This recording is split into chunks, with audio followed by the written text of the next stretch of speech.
Ipanalangin mo kami, O San Isidro Labrador, nang kami maging dapat makinabang sa mga pangako ni Jesucristo, aming Panginoon.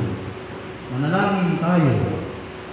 Isinasamo namin sa iyo, maawaing Diyos na Panginoon namin, na pamimingkakasi sa iyo, San Isidro magsasaka, ay huwag mong itulot kami sa kapalaluan, kundi alang-alang sa mga karapatan at magagandang halimbawang iniwan niya sa amin, ay mga paglingkod sa iyo ng lubos na kapakumbabaan, alang-alang sa kamahal-mahalan ng anak na si Jesucristo Panginoon namin, na bubuhay at naghahari kasama mo at ng Espiritu Santo magpasawalang hanggan.